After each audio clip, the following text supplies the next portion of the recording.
Every time your salary hits your account, one of two things happens. Either you look at that number with frustration, feel like it is never enough, complain about what is missing, and without realizing it, send your mind a message of scarcity. Or you do something completely different. You pause for a moment. You breathe. You bless that money. You give thanks sincerely. And you decide, before God and before yourself, that this will not be just money to survive. It will be a seed to multiply. That may sound too simple to some people. It may sound too symbolic, too small, too subtle, maybe even naive. But the truth is, multiplication rarely begins in your wallet. It begins in your mind. It begins in your awareness. It begins in the way you receive what comes into your hands. Because the person who receives with resentment usually wastes. The person who receives with contempt blocks expansion. The person who receives with fear makes poor decisions. But the person who receives with blessing, gratitude, and intention activates a completely different inner posture. And that changes everything. In this video, you will understand why bless, thank, and multiply can completely transform your relationship with money. You will see why, according to Napoleon Hill's principles, prosperity does not begin with the amount in your hands, but with the mental state you bring to that amount. And you will discover why the salary that feels small today may actually be handled the wrong way by your mind, your habits, and your spiritual vision. By the end of this video, you will not only see your paycheck differently, you will know exactly what to do every single time money enters your account, so you can stop living in survival mode and start building multiplication with intention. Because there is a huge difference between receiving money and receiving money with power. And today, I want to show you that difference. The mistake most people make the moment their paycheck arrives, most people wait anxiously for payday. But when it finally comes, instead of feeling empowered, they feel pressure. They look at their balance and think, this is not enough. This changes nothing. It is already gone. I should be making more. I will still come up short. Notice what is happening in that moment. The problem is not just financial. It is mental, emotional, and spiritual. Before they even use the money, they have already contaminated it with discouragement, irritation, fear, and a sense of limitation. In other words, they received something that could have been honored, organized, and directed, but treated it like proof of failure. And that matters more than most people realize. Napoleon Hill taught that the human mind responds to dominant thoughts. What you repeat, what you feel, what you accept as true, begins to shape your perception, your behavior, and your outcomes. If every time money comes in, you react from scarcity, you are training your mind to operate from lack. And a mind trained in lack makes poor decisions. It buys impulsively just to feel relief. It spends emotionally. It avoids looking at numbers because of guilt. It feels powerless around bills. It stops planning because it believes planning will not help. It abandons the idea of growth because deep down it has already decided that nothing will ever be enough. This is how people lose money without even noticing. Not only through bad math, but through an inner posture completely misaligned with prosperity. And this is important. Prosperity is not pretending everything is fine when it is not. Prosperity is not denying difficulty. Prosperity is not ignoring reality. Prosperity is facing reality without becoming a prisoner of it. It is receiving what arrived without cursing your own seed. It is recognizing limits without turning those limits into identity. It is saying, this is not yet everything I want, but I will not despise what has already reached my hands. That mindset changes everything. Because many people want multiplication, but they despise the seed. They want abundance, but receive what they already have with irritation. They want expansion, but react to today's provision as if it were an insult. No one multiplies what they keep cursing. Hold on to that. No one multiplies what they keep cursing. And if you understand that deeply, your relationship with money can start changing today. But stopping the complaints is not enough. You need to replace that reaction with a conscious ritual, a deliberate inner act that repositions your mind. And that is where the 3 steps come in. Bless, thank, multiply. Before we go into each one, you need to understand why this works so deeply. Prosperity, according to Napoleon Hill, begins in the invisible. Napoleon Hill spoke about desire, faith, autosuggestion, decision, imagination, persistence, the mastermind principle, and the subconscious mind. At the center of all of it is one core idea. The outer world begins to take shape from what first happens in the inner world. Most people think like this: when I make more, I will feel calm. When I have extra, I will be grateful. When life improves, I will have faith. When I am out of debt, I will think like a prosperous person. But the logic of prosperity usually works in the opposite direction.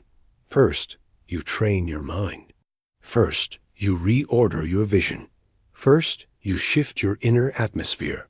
First, you take on a posture of honor, responsibility, and direction. Then your choices begin producing different results. Hill spoke often about applied faith, not as a passive feeling, not as vague optimism, but as an active mental force, directed and repeated. When you bless the money that comes in, you are doing more than saying something beautiful. You are teaching your mind to stop seeing money as an enemy.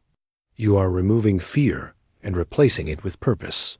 You are telling your subconscious, I recognize value in this. I receive this with awareness. I will not treat this as something cursed, miserable, or useless. And when you give thanks, something even deeper happens. True gratitude reorganizes perception. It pulls your mind out of automatic lack and places your attention on what is already available. It does not make you deny what is missing. It simply keeps you from becoming blind to what is already present.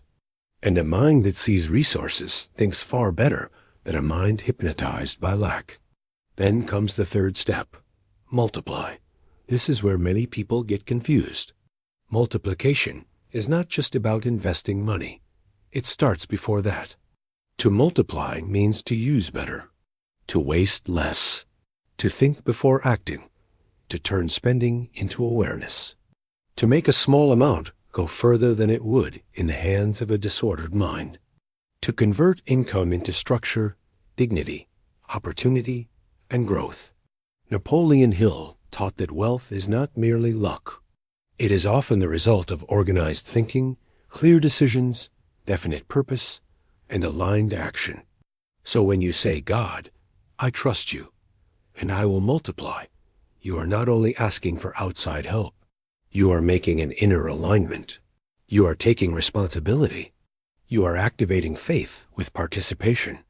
You are stepping out of victimhood and into the posture of a conscious creator under God. That is powerful. Because one of the most destructive beliefs a person can carry is the idea that they are small, separated, powerless, and empty. But when you understand that God is not distant, that He is also within you, that you are made in His image and likeness, your posture begins to change. You stop acting like someone abandoned. You stop thinking like someone without value. You stop treating your life as if it were doomed to drift. You begin to realize that God has given you something precious. Awareness, discernment, the power to choose, the power to create, the power to manage, the power to bear fruit, the power to multiply. Maybe you are thinking, but my salary is too small. How do I multiply something so little? The answer is simple. You do not start by multiplying massive amounts. You start by multiplying the mentality with which you handle what you already have.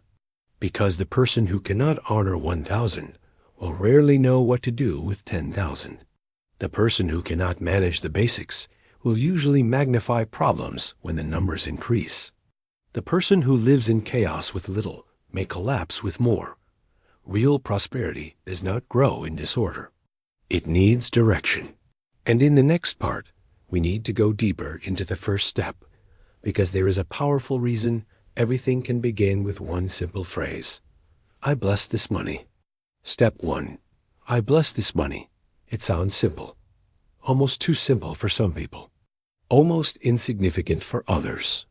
But think about the weight of that phrase. I bless this money. What does it mean to bless? It means to speak well over something, to declare honor, to recognize value, to consecrate a resource to a purpose greater than fear, hurry, or complaint. When you say, I bless this money, you break a pattern that is far more common than most people realize. A pattern of receiving money with resentment.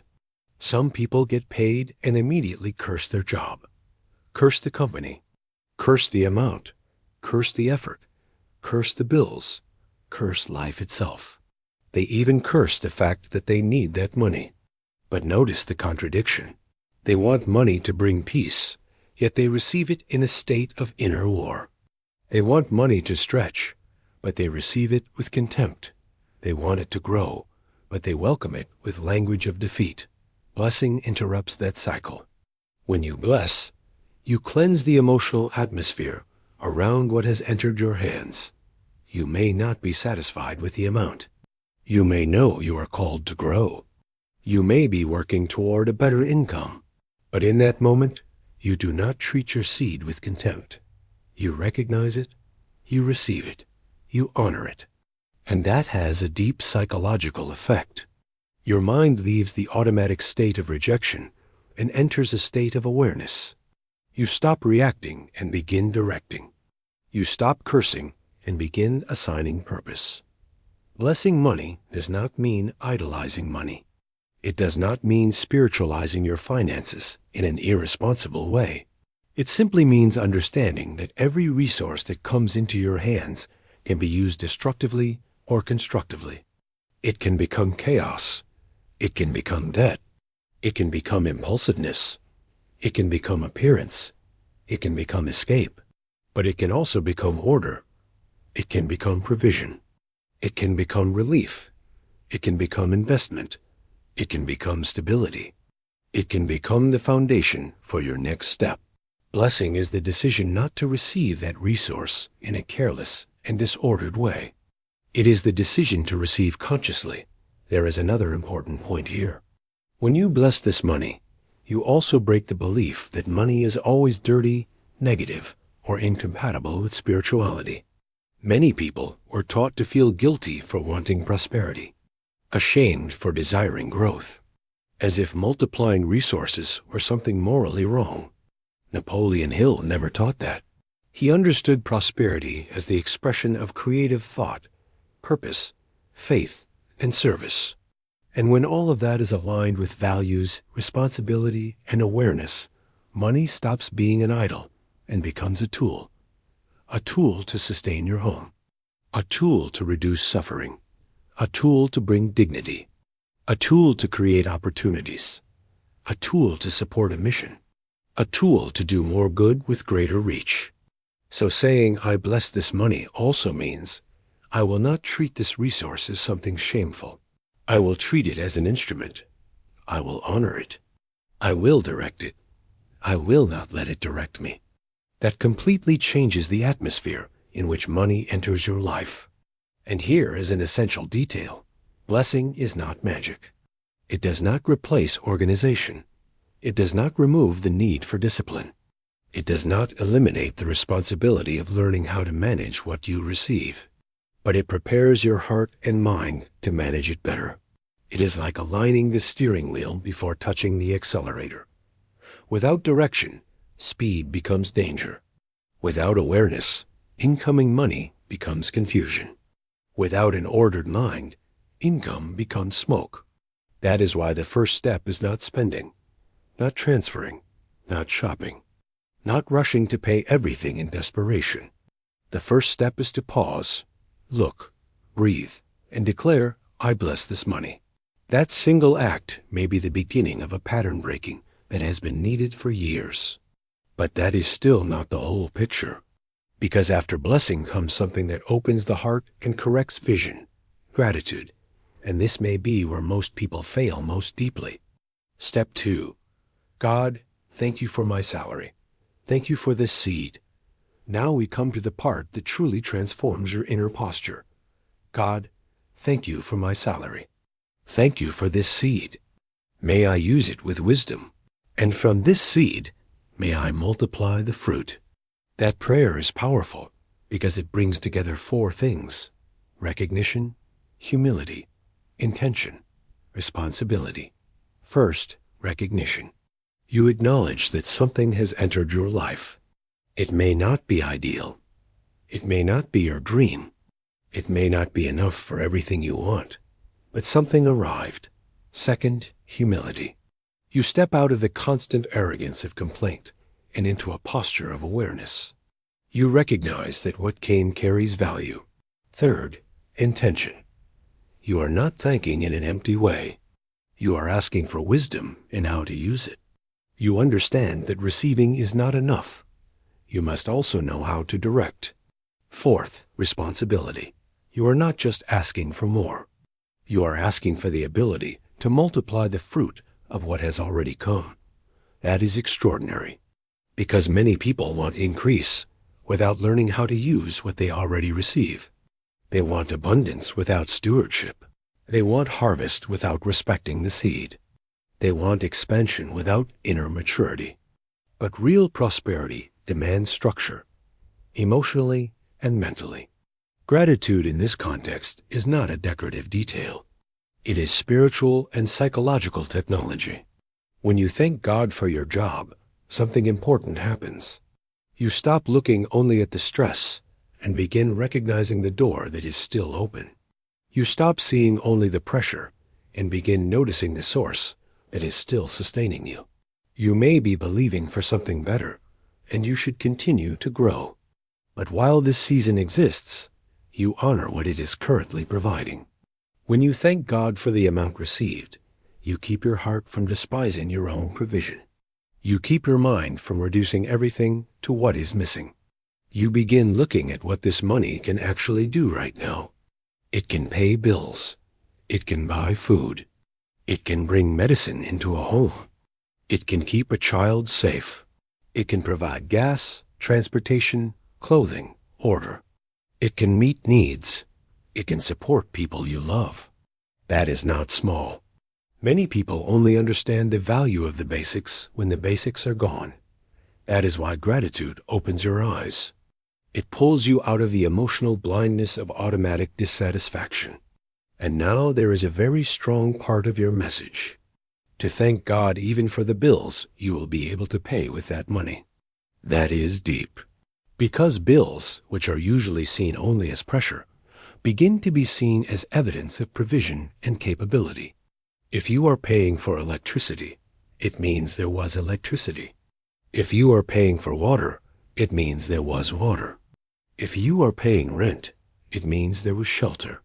If you are paying for groceries, it means there will be food. If you are paying for internet, it means there is access. If you are buying what is necessary for yourself or someone you love, that money is already fulfilling a purpose. That changes the atmosphere completely. Instead of seeing a bill as the enemy, you start seeing it as proof that life is being sustained. Instead of feeling only pain when money goes out, you begin recognizing utility, coverage, care, continuity. Of course, no one enjoys watching money leave their account. But a mature mind understands that purposeful outflow is not loss. It is maintenance. It is structure. It is responsibility. It is flow. Here is one of the hidden secrets of prosperity. People who constantly resent paying for everything usually do not know how to receive with peace either, because both inflow and outflow are contaminated by inner tension. Everything becomes pressure. Everything becomes fear. Everything becomes a sense of insufficiency. But the person who learns to be thankful, even for what this income allows them to cover, starts building a healthier relationship with financial flow. They receive better. They pay better. They plan better. They spend more consciously. They feel less guilt. They think more clearly. And that creates real effects. Maybe not in dramatic form in one single month, but it shows up as less waste, less emotional decision-making, less confusion, more presence, more order, more direction. And all of that opens the door to multiplication. But before we go further, there is something delicate that needs to be made clear, because it may free a lot of people listening. Gratitude is not the same thing as settling. And when people confuse those two, they delay their own growth. Gratitude is not settling. Some people hear a message like this and think, so I should just accept less? I should stop wanting more? I should be grateful and stay where I am forever? No, absolutely not. Gratitude is not settling. Gratitude is clarity. Settling says, this is all there is. There is no point trying. Gratitude says, I honor what I have today, but I am still growing. Settling paralyzes. Gratitude stabilizes. Settling kills healthy ambition. Gratitude purifies ambition. Settling causes people to give up. Gratitude allows them to move forward without bitterness. Napoleon Hill spoke about burning desire. He never taught people to become passive. He taught clear goals, faith, decision, planning, and persistence. So thanking God for your current salary does not mean giving up on a greater income. It simply means refusing to poison the present while you are building the future. You can say, God, thank you for what entered today. And you can also say, I know I am called to grow, to serve more, to produce more, and to receive more. Those two things do not cancel each other. They strengthen each other. A spiritually mature and mentally strong person can honor the present without abandoning the future, can be grateful without shrinking, can desire more without despising what has already arrived. That balance is rare. And precisely because it is rare, it produces rare results. Some people live only in the future and never honor the present. Others cling to the present and never build the future. Prosperity requires both, roots and vision, grounded feet and forward eyes, gratitude for now and commitment to what comes next. So when your salary enters your account, do not say, this is all my life will ever be. But do not say, this means nothing. Say, I receive this with honor. I am grateful for this seed. I will use it wisely. And I am still preparing for greater levels. That posture pulls you out of resentment without pushing you into passivity. It creates a mental state of conscious expansion. And that expansion begins affecting areas people do not usually connect to: money, self-respect, discipline, the ability to notice opportunities, the courage to learn, the strength to change habits, the willingness to stop living on autopilot. Because money does not grow in isolation. It grows alongside mentality. Now we move into the third step. And this is where spirituality and responsibility meet most directly. Because saying, God, I trust you, and I will multiply is not just a beautiful phrase. It is an identity decision. Step 3. God, I trust you, and I will multiply. This sentence is simple, but it carries tremendous power. God, I trust you, and I will multiply. Notice what it does not say. It does not say, God, do everything for me while I stay on autopilot. It does not say, send me more money while I remain disorganized. It does not say, fix my financial life while I spend without awareness. Avoid reality and keep repeating the same patterns. This sentence brings together faith and participation, trust and responsibility, dependence on God and practical maturity. I trust, and I will multiply. That means I am not alone. But I am not passive either. I believe, but I also take responsibility. I pray, but I also observe, choose, learn, and act.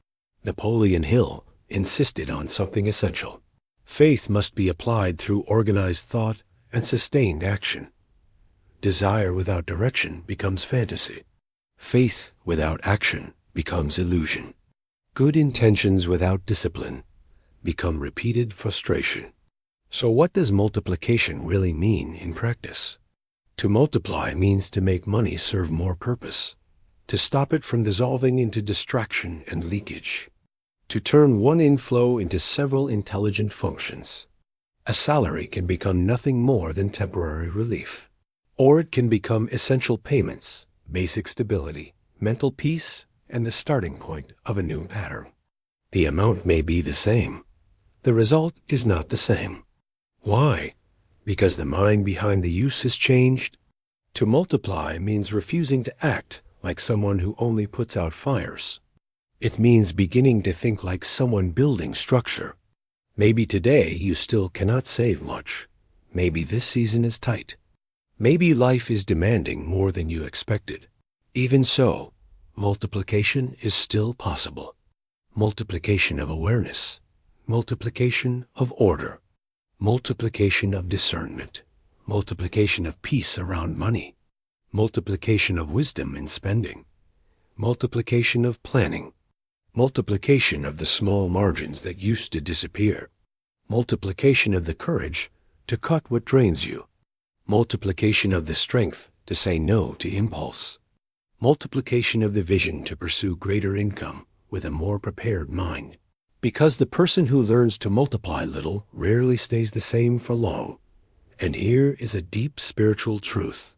God did not place in you only the ability to ask. He also placed in you the ability to bear fruit. When you understand that you were made in His image and likeness, you stop seeing yourself as someone destined only to survive. You begin to see yourself as someone capable of managing, producing, serving, discerning, and expanding. That is not arrogance. That is alignment. It is recognizing the source. It is remembering that you are not made to live forever in mental disorder, chronic fear, and powerlessness over your own life. You are given the gift of multiplication. Maybe that gift has been buried under fear. Maybe it has been suffocated by old beliefs. Maybe it has been covered by years of financial chaos. Maybe it has been weakened by negative words. Maybe you lived around bad examples, constant pressure, shame, guilt, and the feeling that you are not capable. But the gift is still there, and it begins to wake up when you stop treating your life as inevitable ruin and start treating it as a field for restoration. I will multiply. That phrase changes identity. It replaces the victim posture with the posture of a steward. It replaces automatic chaos with conscious intention. It replaces blind desperation with responsibility joined to faith. But now we need to face something very real. A lot of people say the right things on payday, but in the days that follow, they go right back to the patterns that destroy everything. So we need to talk about the silent enemies of multiplication. What stops money from multiplying? There are silent enemies that destroy prosperity from the inside. And they do not always show up as dramatic mistakes. Most of the time, they appear as normal habits, socially accepted habits, emotionally justified habits. The first enemy is contempt for the seed. When someone thinks, this is too little, this does not even matter, there is nothing to organize anyway, they have already handed that paycheck over to mental abandonment. The second enemy is emotional spending. A person works hard, feels exhausted, gets frustrated, and then believes they deserve relief through impulsive spending and quick emotional rewards. What feels like comfort is often sabotage in disguise. The third enemy is disorganization. Lack of clarity drains more money than people realize. When you do not know exactly what comes in, what goes out, what is essential, and where the leaks are, you begin to feel as though money disappears by magic. Usually it is not magic. It is lack of direction. The fourth enemy is repeated scarcity language. Phrases like it is never enough. Money always disappears. I am bad with money. There is no point trying. I will never get ahead. Gradually shape the subconscious. And a subconscious programmed for defeat tends to confirm its own programming. The fifth enemy is the absence of purpose. When money enters a life without direction, it gets scattered into urgency, outside pressure, emotional relief, and random habits. But where there is purpose, even smaller amounts begin to move with greater intelligence. The sixth enemy is spiritual inconsistency. A person says they trust God, but lives terrified. Says they believe in provision, but curses every inflow. Says they want growth, but acts as if they are doomed to repeat the same life forever.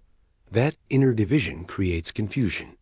The seventh enemy is self-abandonment. When a person no longer believes they can change, they stop trying. And that is one of the most dangerous states of all.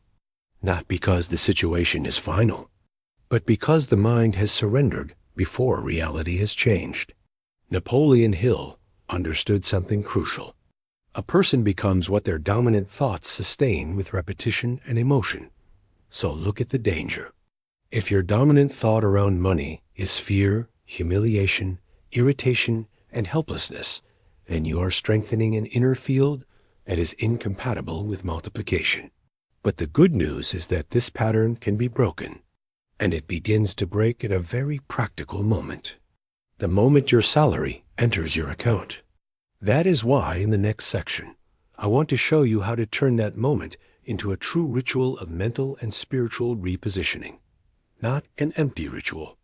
A conscious act that begins changing how you live with money. Turn payday into a moment of repositioning. Imagine the difference between two people. A first person gets paid and immediately falls into anxiety. They open several apps. They think about everything that is missing. They feel guilt. They feel anger. They pay in a rush. They buy to soothe themselves. They avoid looking too closely at the rest. By the end of the day, they feel the same pressure they always feel.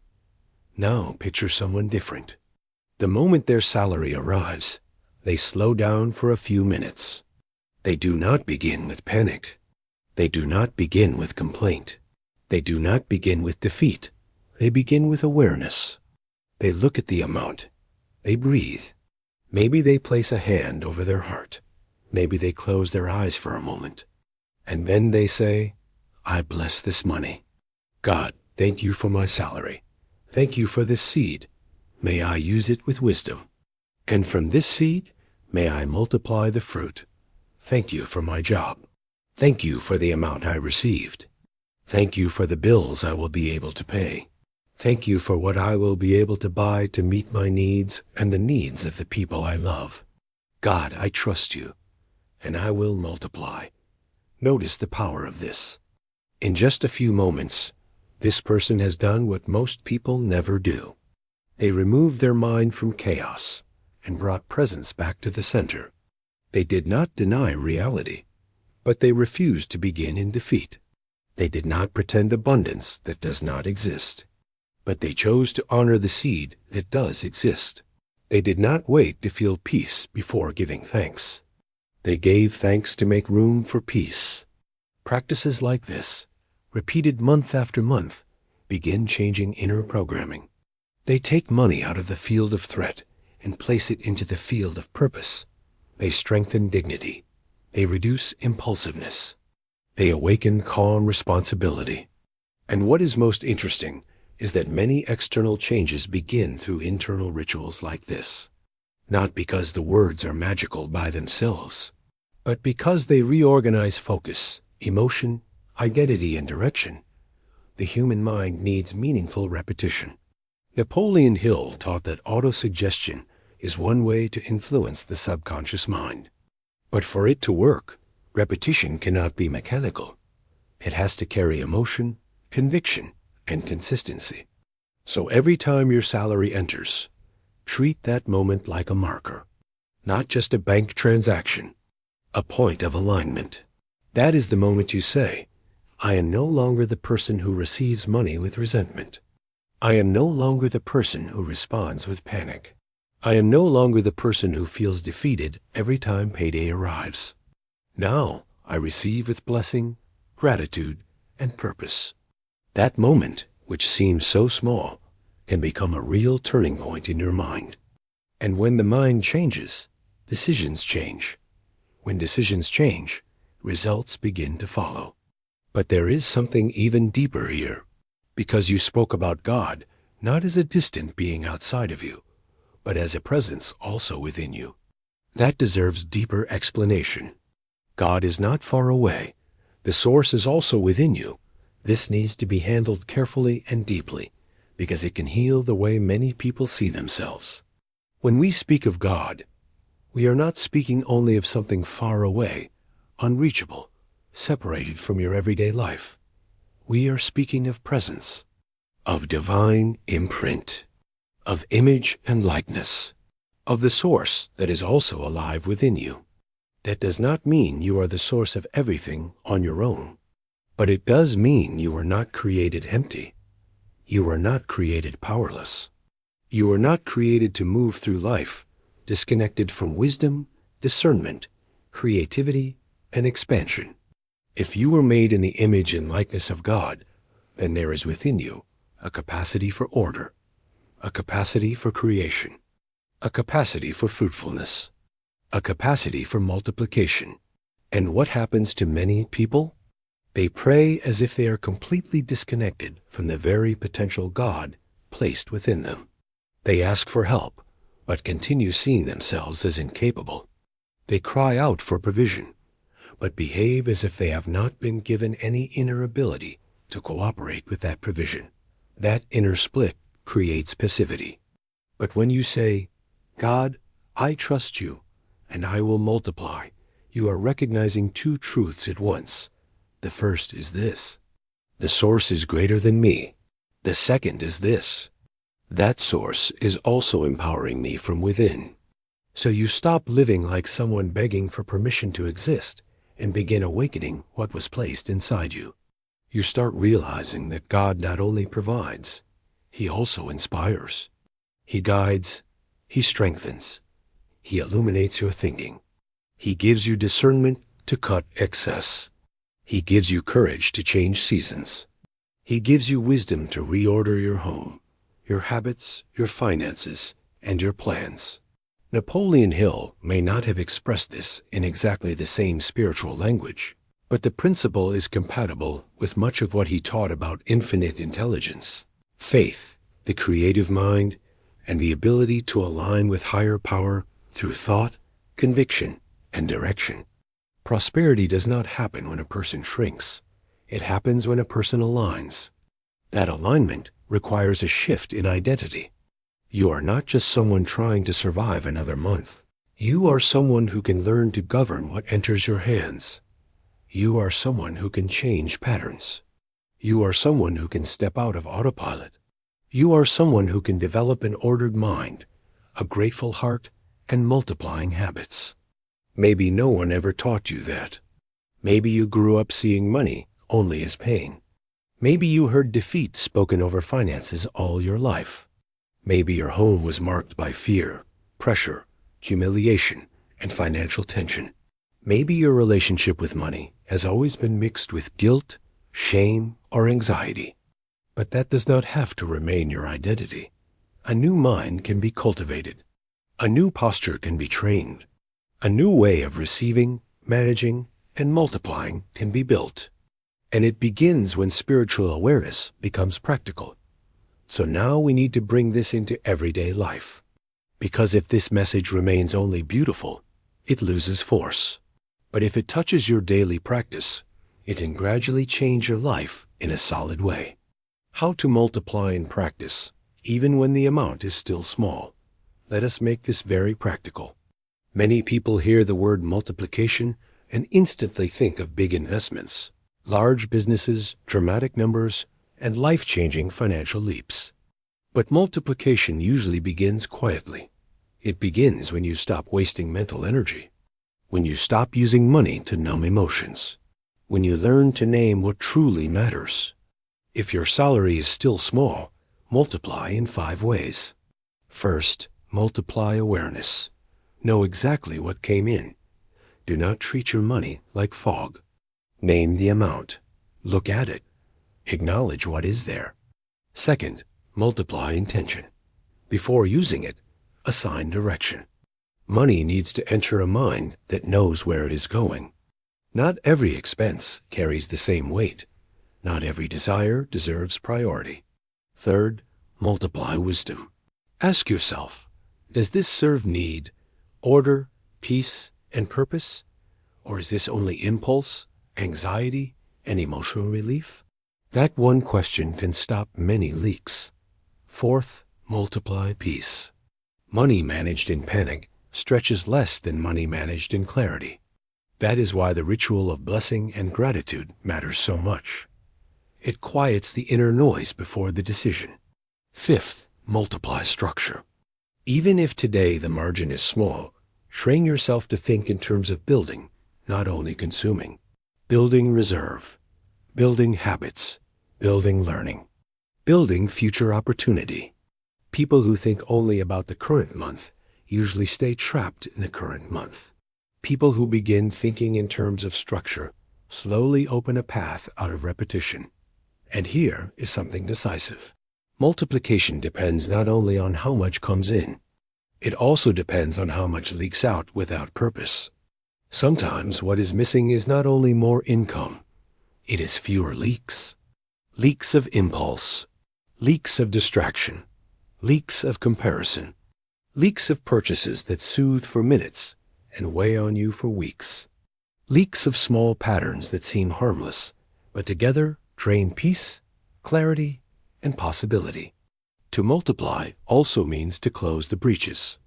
Napoleon Hill spoke about decision. And real decision costs something. It costs the comfort of old excuses. It costs the habits that weaken you. It costs the ease of continuing exactly as before. But the reward is tremendous. Because when you learn to multiply in small things, something inside you changes. You stop seeing yourself as someone sinking from month to month. You begin seeing yourself as someone rebuilding, and that becomes fuel for new choices. Maybe it begins by cutting one unnecessary expense. Maybe it begins by tracking where the money is going. Maybe it begins by refusing one impulsive purchase. Maybe it begins by setting aside something small as a sign of a new mentality. Maybe it begins by learning a skill that can increase your future capacity. Maybe it begins by reorganizing the priorities inside your home. Maybe it begins by saying no to outside pressure. All of that is already multiplication in motion. But there is something deeper still. Money grows better when a person understands that it was not given only for consumption. It was given to serve purpose. Money without purpose disappears. Faster money without purpose turns into dispersion. It enters and leaves without meaning. It arrives and disappears without direction. It passes through a person's life without building much of anything inside or outside. But when money meets purpose, even if the amount is still modest, it begins to move differently. It stops being just a number and becomes an instrument of daily mission. What is the purpose of this salary? To sustain your home, to bring dignity into your routine, to meet real needs, to support the people you love, to allow your mind not to live in total panic, to create ground for the next step, to serve life, not just impulse. When you think like that, money gains identity. And what has identity is usually protected with more wisdom. Napoleon Hill emphasized the power of definite purpose. A mind without purpose is easily diverted. A life without a target dissipates energy. A person without direction responds more to their environment than to their vision. The same happens with money. If there is no clear purpose, the environment decides for you. Advertising decides for you. Exhaustion decides for you. Comparison decides for you. Habit decides for you. Emotional emptiness decides for you. But when purpose exists, a filter is born. And that filter strengthens multiplication. You begin asking, does this align with the life I am building? Does this honor the seed that came in? Does this help me sustain, organize, or grow? Does this serve peace, or just a passing urge? That may sound simple, but questions like these separate people who stay stuck from people who begin changing. Prosperity is not only greater income, it is greater awareness. Because without awareness, even a lot of money can turn destructive. And with awareness, even a modest season can become a school of expansion. So when your salary enters your account, remember this. It is not entering your life just to dissolve into automatic habits. It is entering to fulfill purpose. And the clearer that purpose becomes, the more strength you will have to protect, direct, and multiply what you receive. But now we need to talk about something sensitive and very real. Many people carry guilt because they have not handled money well in the past. And guilt also blocks prosperity. You do not have to stay chained to your financial past. Maybe you are listening to this and thinking, I have already made too many mistakes. I have wasted too much. I have made bad decisions. I have been careless. I have spent emotionally. I have lost control.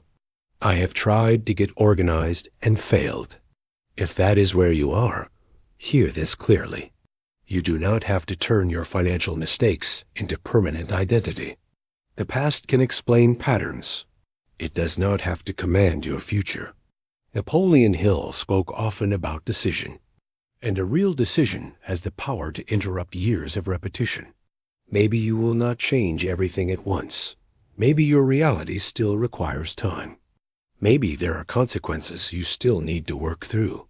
Even so, the interruption of the old pattern can begin today. The moment your salary enters and you choose to respond differently, a new stage begins. It may be small. It may be quiet. It may be invisible to everyone else. But something has changed. You are no longer receiving the same way, no longer thinking the same way, no longer speaking over your life the same way, no longer relating to money the same way. And that matters deeply, because every solid rebuilding begins with a shift in inner posture before it becomes visible in results. Do not carry guilt as if guilt were maturity. Long-term guilt usually paralyzes. Responsibility does not. Responsibility organizes. Responsibility adjusts. Responsibility learns. Responsibility begins again with steadiness. So if you have made mistakes, acknowledge them. Learn from them. Ask for wisdom. Change the pattern. But do not keep using your old mistakes to justify an identity of incapacity. You are not your worst financial month. You are not your worst decision. You are not your most disordered season. You can begin again with awareness. And that beginning becomes much stronger when you understand that money is not just an external problem to solve. It also reveals the condition of your inner life. That is why the next part matters so much. Because money can become a spiritual and mental mirror. Your salary reveals how your mind is being trained. Every time your salary comes in, it reveals something. It reveals whether you react or govern, whether you panic or become present, whether you despise or honor, whether you scatter or direct, whether you are living on autopilot or with awareness. In other words, your salary does not only show your balance, it also shows your inner training. That is why this moment each month matters so much, because it exposes your patterns clearly. If the first thing you feel is dread, there is a pattern to heal. If the first thing you feel is shame, there is a pattern to heal. If the first thing you feel is anger and resentment, there is a pattern to heal. If you spend impulsively to compensate for exhaustion, there is a pattern to heal. And that is not condemnation. It is an invitation to clarity. Napoleon Hill taught that dominant thought influences the direction of life. So ask yourself, what is the dominant thought that rises when money enters? Is it insufficiency? Humiliation? Fear? Or is it gratitude? Honor? Direction? Decision? Your financial future does not depend only on how much enters your life. It also depends on the mental pattern that gets activated when it does. If you change that pattern, you begin changing much more than you think. That is why I keep returning to this ritual, because it is not only spiritual, it is also emotional and mental retraining. It teaches the mind to stop associating money only with threat and begin associating it with responsibility, reverence, and construction. That lowers internal noise. And a quieter mind makes better decisions. Do not underestimate the power of small moments repeated consistently. Do not underestimate what happens when a practice is carried month after month with conviction. Do not underestimate the force of a sentence that repositions your identity before your actions begin. I bless this money. Thank you for this seed. I will multiply.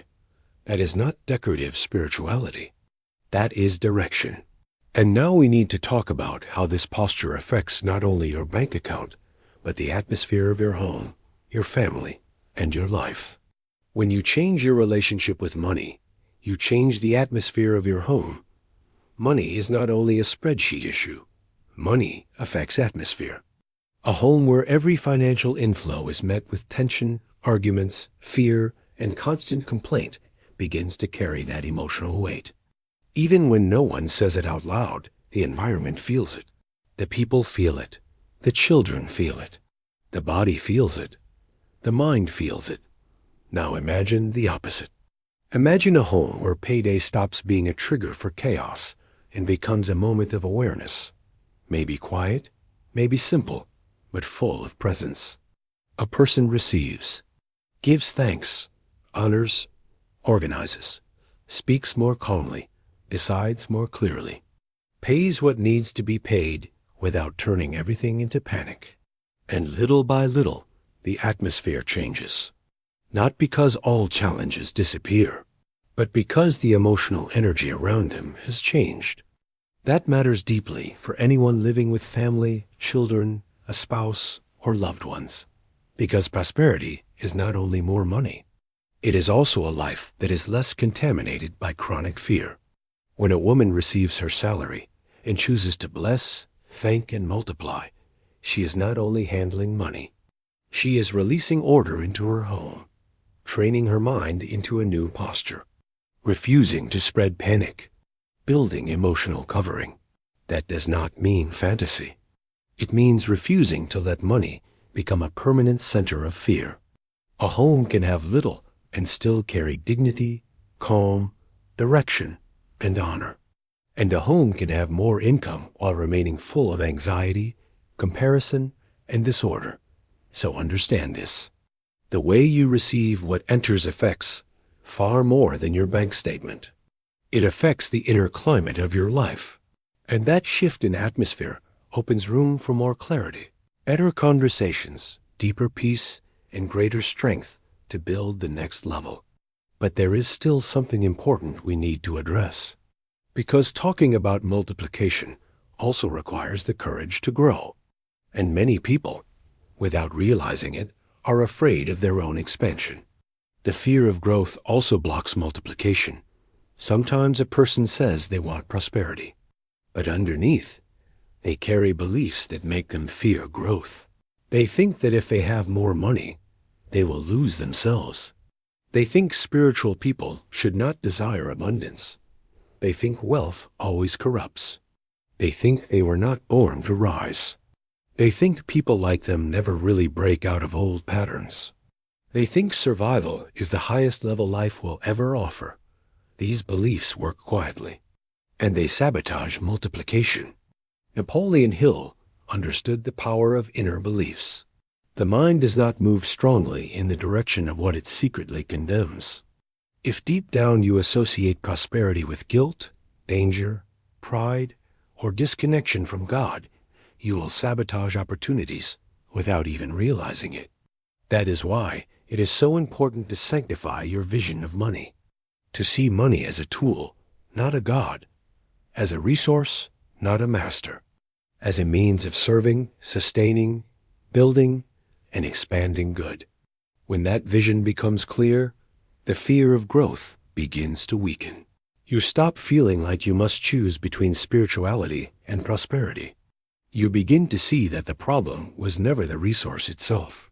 The problem was always an ungoverned heart, and a disordered mind. But with awareness, purpose, and alignment, prosperity can become an expansion of responsibility, generosity, dignity, and impact. So when you say, "I will multiply," say it without guilt, without shrinking because you want more, without apologizing for wanting a more stable life, without imagining that God is glorified by your confusion. God is not exalted by your chaos. He can also be honored when your life flourishes, your mind matures, and your resources are directed well. That perspective frees many people, and it prepares the ground for something beautiful, the transformation of salary into seed. Do not see IT only as a salary. See IT as a seed. This may be one of the most powerful mindset shifts in this entire message. Stop seeing it only as a salary. Begin seeing it as a seed. For many people, the word salary already carries heaviness, routine, exhaustion, and limitation. A seed carries a different image. It carries potential. It carries future. It carries the possibility of multiplication. A seed does not look impressive at first glance. It is small, simple, limited in appearance. But within it lives the power of expansion. When you look at the amount that entered and say, "Thank you for this seed," you refuse to reduce that resource to its present size alone. You recognize potential. You declare that it can produce fruit. It can produce provision. It can produce relief. It can produce learning. It can produce reordering. It can produce a change in pattern. It can produce new ways of thinking. It can produce new doors. Of course, not every seed produces automatically. A seed needs environment, care, wisdom, and direction. That is exactly why this message matters, so that you do not treat the seed carelessly. Many people want fruit from a seed they never respected. They want abundance from something they always received with contempt. They want a different future while maintaining the same chaotic relationship with what enters their hands. That is not how growth works. When your salary comes in, look at it and think, "This is not only a payment. This is a seed entrusted to me, and I will honor this seed." That image changes everything. It changes your tone. It changes your decisions. It changes your heart. It changes your pace. It changes your sense of responsibility, because no one handles a valuable seed with careless distraction. The person who understands the seed's potential moves with more awareness. Now let us connect all of this more directly to 3 principles from Napoleon Hill that fit your message beautifully. Faith, autosuggestion, definite purpose. Faith, autosuggestion, and definite purpose. Napoleon Hill taught that faith is a state of mind that can be developed.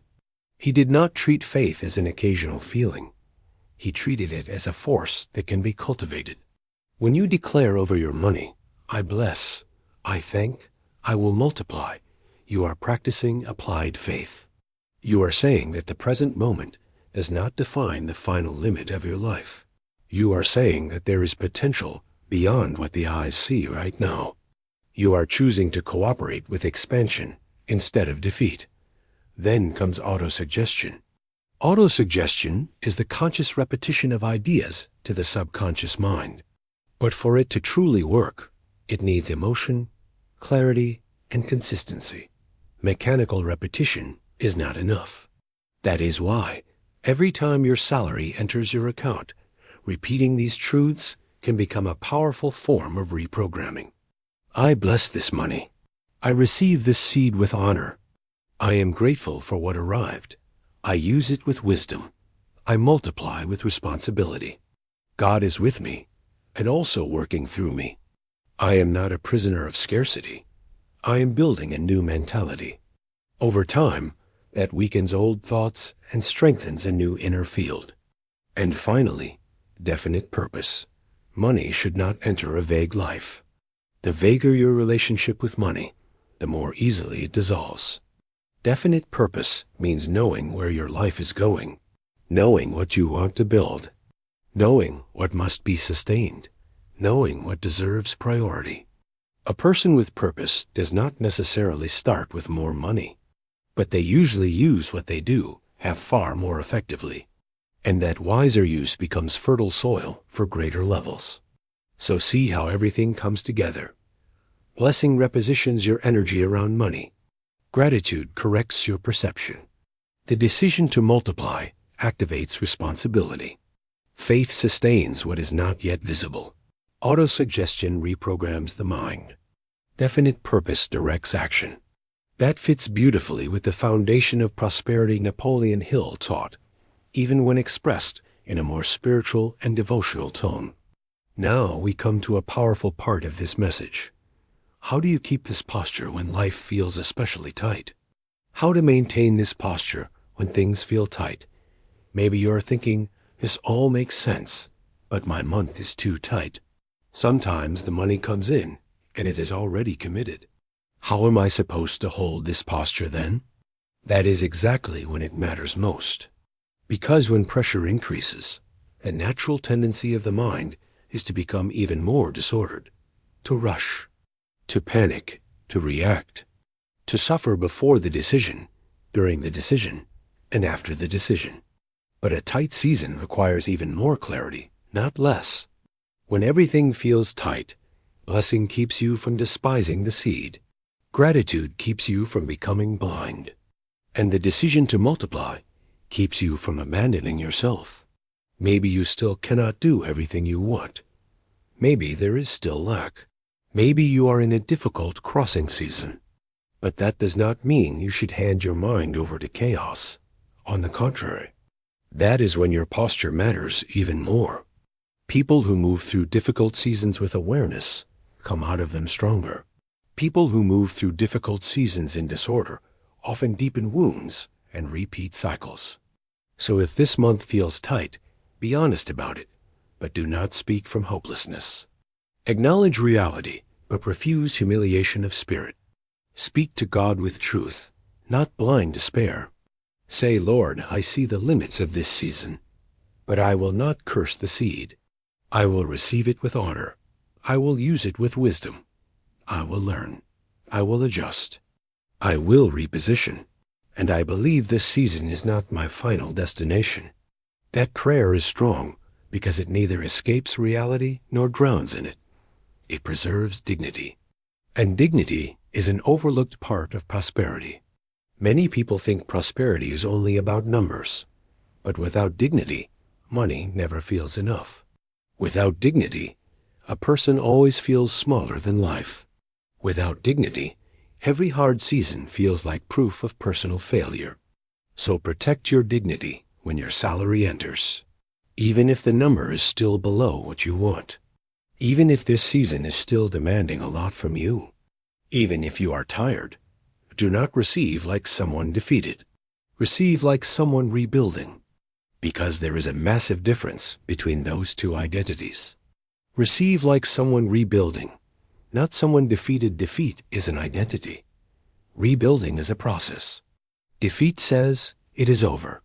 There is no point. I am just like this. Nothing changes. It will always be this way. Rebuilding says, this is not yet where I want to be. But I am not finished. I am adjusting. I am learning. I am coming out of old patterns. I am strengthening my mind. I am preparing the ground for something greater. Can you feel the difference? One identity destroys strength. The other preserves power. Napoleon Hill spoke often about persistence as an essential quality of success. But true persistence does not come from someone who sees themselves as defeated. It comes from someone who understands that a process is not a sentence. So every time your salary enters your account, choose the identity of rebuilding. Bless, thank, multiply, even if there are still limits. Even if you are still making adjustments. Even if you are still coming out of a disordered season. Do not wait for life to improve before changing your posture. Your posture is part of the improvement. And maybe this is one of the most important truths in the entire message. Prosperity does not begin when the scenery finally becomes perfect. It begins when your posture stops being defeated. That is a transforming truth. because it returns power to your hands. Not the power to control everything, but the power to choose how you receive, interpret, direct, and cultivate what has already been entrusted to you. And that leads us into a strong and simple summary. The monthly method. The simple method for every month. Bless, thank, and multiply. So let us bring it all together in a living, practical way. Every time your salary enters your account, do this. Pause for a few moments. Do not begin with panic. Do not begin with complaint. Do not begin with a sense of defeat. Begin with presence. Look at the amount and say, I bless this money. Then say, God, thank you for my salary. Thank you for this seed. May I use it with wisdom. And from this seed, may I multiply the fruit. Thank you for my job. Thank you for the amount I received. Thank you for the bills I will be able to pay with this money. Thank you for the things I will be able to buy to meet my needs and the needs of the people I love. Then declare, God, I trust you, and I will multiply. Is that all? No, not at all. Because if you do this with presence, it changes the place you act from. After the prayer and the declaration, organize, direct, observe, protect, choose better, close the leaks, honor priorities, learn from the process. Keep your mind aligned. The phrase holds the whole method. Bless, so you do not curse the seed. Thank, so you do not become blind to what has already arrived. Multiply, so you do not spend your life repeating survival without direction. This method is simple, but simple does not mean shallow. Many of the deepest shifts in life begin with simple acts repeated with sincerity. And if you truly internalize this, your salary will stop being just a monthly deposit. It will become a point of transformation in your mind, your relationship with God, your posture toward life, and the way you build prosperity. Before we close, there is one final reflection, and it may be the most important of all. Your life does not change only when more money comes in, but when you change in the presence of money. There is a dangerous illusion that keeps many people stuck. The illusion that the great turning point will only be a larger number. Of course, making more helps. Of course, higher income creates new possibilities. Of course, financial growth matters. But if the mind remains the same, chaos simply changes size. Many people do not need only more money. They need a new awareness for receiving, managing, and multiplying. They need a less wounded mind, a less resentful heart, a more sacred vision of provision, responsibility, and expansion. Because money amplifies. If it amplifies disorder, it becomes bigger confusion. If it amplifies awareness, it becomes greater construction. That is why your life can begin to change even before the major breakthrough. It changes when you change in the presence of money, when you receive with honor, when you treat it as seed, when you recognize the hand of God and also the gift of multiplication placed inside you, when you refuse to continue living in war with what you are meant to learn to direct. Maybe the miracle you are waiting for will not first arrive as a huge amount of money. Maybe it begins as a new mind, a new peace, a new discipline, a new way of receiving, a new way of using, a new vision of yourself. And from that new mind, new fruit begins to grow. Napoleon Hill said that whatever the mind can conceive and believe, it can achieve. When that truth joins gratitude, faith, responsibility, and spiritual alignment, prosperity stops being only a distant desire and begins to become a path. So the next time your salary enters your account, do not treat that moment like something ordinary, because what looks small may actually be the beginning of a new season. If this message spoke to you, begin with your very next paycheck. It does not matter if the amount is still not what you want. It does not matter if this season still requires rebuilding. It does not matter if you are still learning. Receive differently. Speak differently. Think differently. Act differently. Bless, thank, multiply, and do it with sincerity. Because when your mind stops cursing the seed, when your heart learns to give thanks for provision, and when your posture accepts the responsibility of multiplication, something begins to change inside you. And what changes inside, in time, begins to appear outside. Write this in the comments. I bless, I thank, and I multiply. If this message resonated with you, like the video. Subscribe to the channel for more timeless principles of prosperity, mindset, and inner transformation. And share this with someone who needs to heal their relationship with money and begin a new season with more awareness, faith, and direction.